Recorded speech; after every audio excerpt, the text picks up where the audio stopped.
आज का जो हमारा टॉपिक है that is rate theory of chromatography. अब रेट थ्योरी है क्या, इसके लिए सबसे पहले मैं यहाँ पर लिखूँगी वैन डीमटर इक्वेशन।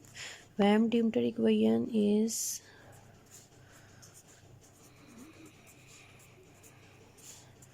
इस थ्योरी में हमारी वैन डीमटर इक्वेशन भी काफ़ी हद तक कवर हो जाएगी, लेकिन हम अलग से उसको देखेंगे। कुछ पॉइंट्स हैं जो यहाँ पर हम डिस्कस नहीं करेंगे, तो हम अलग से वैन डीमटर इक्वेशन का टॉपिक करेंगे, दोबारा से इक्वेशन को देखेंगे, इक्वेशन के पैरामीटर्स को देखेंगे और हमारा वो टॉपिक भी कवर हो जाएगा। तो सबसे पहले हम यहाँ पर लिखते हैं कि हमारे पास वैन डीमटर इक्वेशन क्या होती है, फिर उसके बाद देखते हैं कि रेट थ्योरी क्या कहती है। वैन डीमटर इक्वेशन इस तरह से भी लिखी जाती है, H is equal A plus b by mu plus C mu, या फिर इसको इस तरह से भी लिखा जाता है, HETP is equal A plus C mu.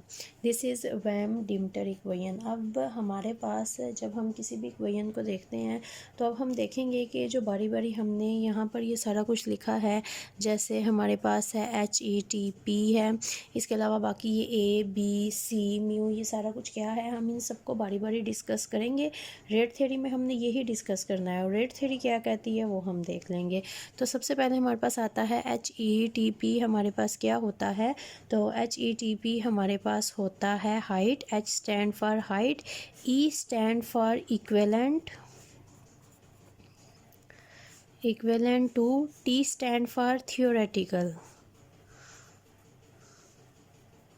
And P stand for plate. HETP is equal height equivalent to theoretical plate. अब हमारे पास यहाँ पर ये जो A है, A को हम दिस इज़ एडी डिफ्यूजन, इसको एडी डिफ्यूजन भी कहा जाता है। इसके अलावा इसको मल्टीपल इफ़ेक्ट भी कहा जाता है। मल्टीपल इफ़ेक्ट इसको क्यों कहते हैं, जब हम ए को डिटेल में डिस्कस करेंगे तो आपको पता चलेगा कि इसको हम मल्टीपल इफ़ेक्ट क्यों कहते हैं। 1 2 थर्ड पे हमारे पास यहाँ पर आता है बी हमारे पास होता है लॉन्गिट्यूडिनल डिफ्यूजन।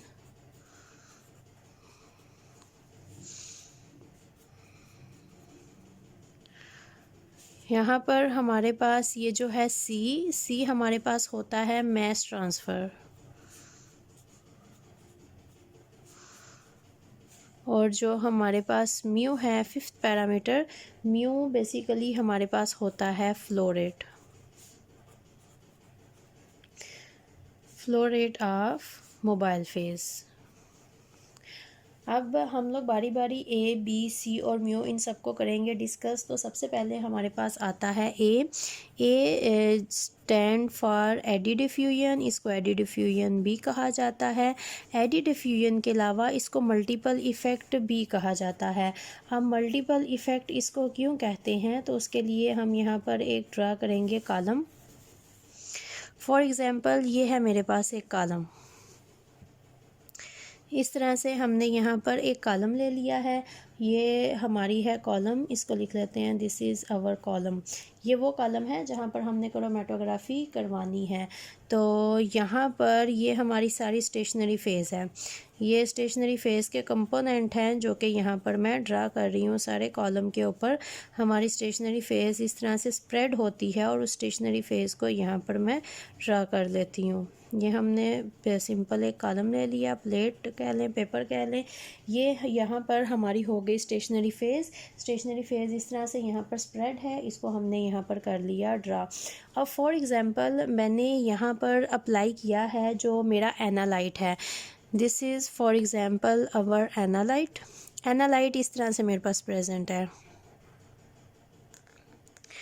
मतलब ये पूरे का पूरा एनालाइट है। अगर मैं इसके 3 पार्ट्स करती हूँ, इस एनालाइट के अंदर this is our component 1, this is our component 2 and this is our component 3। हमारा analyte our analyte will consist on 3 components, component 1, component 2 and component 3। तो अगर मैं कहती हूँ तो ये मेरे पास 3 कंपोनेंट हैं हमारे पास। अब एडी डिफ्यूजन क्या है, ये जो हमारा कंपोनेंट जब स्टेशनरी फेज़ के ऊपर फ्लो करेगा तो मल्टीपल पाथ हैं जो कि हमारे पास यूज़ होंगे फॉर फ्लो। अब वो मल्टीपल पाथ हमारे पास किस तरह से आएंगे, हमारे ये जो कंपोनेंट्स हैं तीनों जब इस कॉलम के ऊपर स्टेशनरी फेज के ऊपर फ्लो करेंगे तो इनकी जो मूवमेंट है, इनका जो फ्लो है, जो इनका डिफ्यूजन है वो डिफरेंट पाथ से होगा। मल्टीपल पाथ ये लोग सेलेक्ट कर सकते हैं, मींस कंपोनेंट मल्टीपल पाथ को सिलेक्ट कर सकते हैं डिफ्यूज़ होने के लिए, मूव करने के लिए।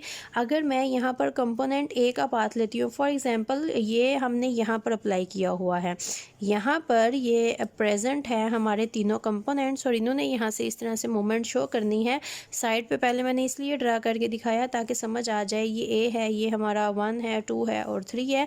ये जब हमारे पास मूव किया तो इसने मूव करते हुए जो हमारे पास पाथ लिया, फॉर एग्जांपल ये जब इस तरह से मूव किया तो इसने ये स्ट्रेट पाथ लिया, स्ट्रेट पाथ से ये मूव किया बिल्कुल सीधा और यहाँ पर हमारे पास इसकी पीक आ गई। मिनिमम टाइम इसने लिया क्योंकि ये स्ट्रेट मूव हुआ, मिनिमम टाइम लिया और यहाँ पर हमारे पास ये डेवलप हो गया। अब फॉर एग्जांपल जब कंपोनेंट 2 ने मूव करना स्टार्ट किया तो वो इस तरह से मूव हुआ, इस तरह से मूव करते करते गया और अगर ये इस तरह से मूव करते हुए ये पाथ लेता है तो कंपोनेंट नंबर 1 के मुकाबले में ये ज़्यादा टाइम लेगा क्योंकि इसने ज़्यादा एरिया कवर किया। डिफ्यूजन के लिए इसने जो पाथ लिया that was different from component A, ये मल्टीपल पाथ हो गया हमारे पास और इसका टाइम यहाँ पर हमारे पास ज़्यादा नोट हुआ जो कि यहाँ पर डेवलपमेंट के लिए इसने लिया। और फॉर एग्जांपल जब कंपोनेंट 3 ने मूवमेंट शो की तो वो इस तरह से मूव करता हुआ हमारे पास गया और जब ये इस तरह से मूव करता हुआ गया तो इसने 1 और 2 दोनों के मुकाबले में ज़्यादा टाइम लिया क्योंकि यहाँ पर जो इसका पाथ है उस पाथ के अकॉर्डिंग हमें पता चल जाता है कि इसने काफ़ी ज़्यादा टाइम लेगा। 1 बिल्कुल स्ट्रेट मूव किया, सेकंड हमारे पास इसने इस तरह से कर्व दिखाए और थर्ड ने बहुत ही ज़्यादा कर्व दिखाए। इसको हम कहते हैं एडी डिफ्यूजन, मल्टीपल इफेक्ट। मतलब एक ही कॉलम के अंदर अगर हम कंपोनेंट की डिफ्यूजन को देखते हैं तो वो मल्टीपल पाथ यूज़ कर सकता है डिफ्यूज़ होने के लिए। वो शॉर्टेस्ट पाथ ले सकता है या फिर वो ज़्यादा टाइम ले सकता है। तो अगर हमारे पास इस तरह से मल्टीपल इफेक्ट्स होंगे, एडी डिफ्यूजन होगी, डिफरेंट पाथ होंगे, तो जब हम ग्राफ ड्रा करते हैं तो इस तरह से जो हमारे पास ग्राफ है वो डेवलप होगा कि जो ग्राफ की पीक है ये हमारे पास ज़्यादा वाइड से वाइड होती जाएगी। ज़्यादा वाइड तब होती है जब हमारे पास मल्टीपल पाथ होते हैं और कंपोनेंट डेवलप होने के लिए ज़्यादा से ज़्यादा टाइम लेते हैं। तो इसका मतलब है कि peak will become wide due to multiple path. अब ये जो हम एडी डिफ्यूजन की बात करते हैं, this eddy diffusion is possible in chromatographies. ये क्रोमेटोग्राफी में होती है eddy diffusion, stationary phase spread होती है कॉलम पे। कंपोनेंट्स के पास मल्टीपल पाथ होते हैं जहां से वो मूव कर सकते हैं और अपना अपना डिफरेंट टाइम लेते हैं डेवलप होने के लिए। लेकिन अगर हम बात करें कि कहाँ पर एडी डिफ्यूजन पॉसिबल नहीं है तो जब हम बात करते हैं इन गैस क्रोमेटोग्राफी, गैस क्रोमेटोग्राफी में ए हमारे पास प्रेजेंट नहीं होता। अगर मैं पहले आपको इक्वेशन लिख के दिखाऊं, this Van Deemter equation gas chromatography के लिए क्या होती है, तो फॉर गैस क्रोमेटोग्राफी यहाँ मैं लिखती हूँ for G C stand for gas chromatography. This is HETP is equal B by mu plus C mu. Here A is negligible. अब ये निग्लिजिबल हमारे पास यहाँ पर हुआ क्या है, बेसिकली जो हम लोग बात करते हैं गैसेस की, तो eddy diffusion will not happen in gas chromatography as we use capillary column. Gas chromatography में हम यूज़ करते हैं कैपिलरी कॉलम। अब कैपिलरी कॉलम जो हम वहाँ पर यूज़ करते हैं वो हमारे पास होते हैं दो तरह के। एक को हम कहते हैं कि ये हमारे पास एस कॉट है, दूसरे को हम कहते हैं कि ये हमारे पास है W COT. S stand for surface, एक हमारे पास होगा surface, COT stand for coated. ये या तो सरफेस कोटेड होता है या फिर ये हमारे पास होता है wall coated. Basically gas chromatography में हमारे पास होता क्या है, गैस क्रोमेटोग्राफी में हम यूज़ करते हैं पैक्ड कॉलम। पैक्ड कॉलम है हमारे पास। और जो डिफ्यूजन होनी होती है गैस क्रोमेटोग्राफी में, बेसिकली डिफ्यूजन होनी होती है गैसेस की।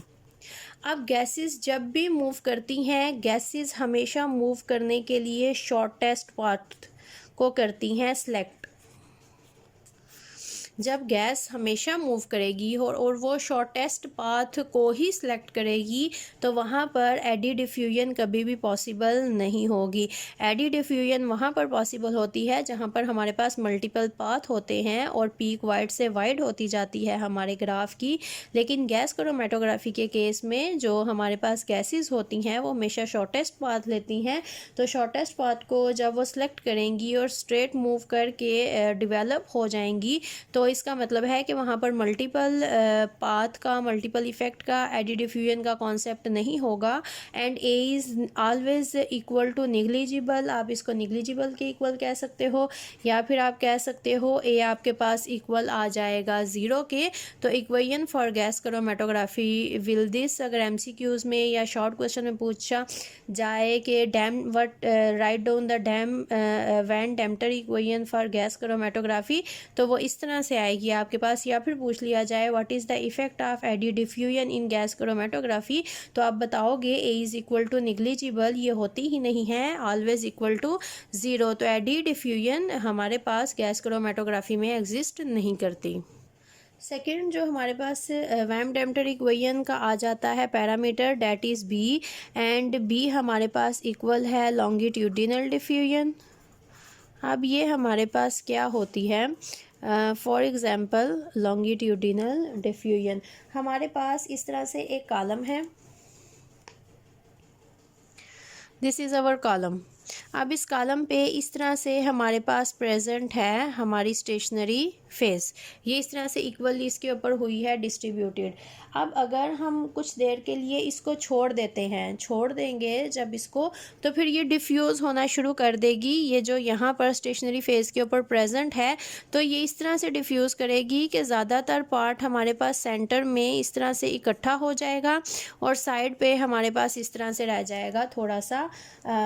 साइड पे कंसंट्रेशन मोबाइल स्टेशनरी फेस की कम हो जाएगी, और जो सेंट्रल एरिया है जिसको हम मिडल एरिया कहते हैं, वहाँ पर हमारे पास जो कंसंट्रेशन है वो ज़्यादा हो जाएगी। इसको हम कहते हैं टर्बुलेंस इफ़ेक्ट। टर्बुलेंस इफ़ेक्ट हमारे पास ये शेप देता है, इस शेप का मतलब होता है actually this is turbulence effect. और टर्बुलेंस इफ़ेक्ट हमारे पास क्या होता है, टर्बुलेंस इफ़ेक्ट का मतलब है कि जो हमारे पास मिडल एरिया आता है, इस मिडल एरिया में कंसंट्रेशन हमारे पास हो जाएगी हाई, जबकि जो हमारे पास साइड्स आती हैं, साइड वाला एरिया, फॉर एग्जांपल ये साइड्स हैं, यहाँ पर जो हमारे पास कंसंट्रेशन है वो हमारे पास हो जाएगी लो। और ये जो मिडल का एरिया है, यहाँ पर हमारे पास कंसंट्रेशन हो जाएगी हाई।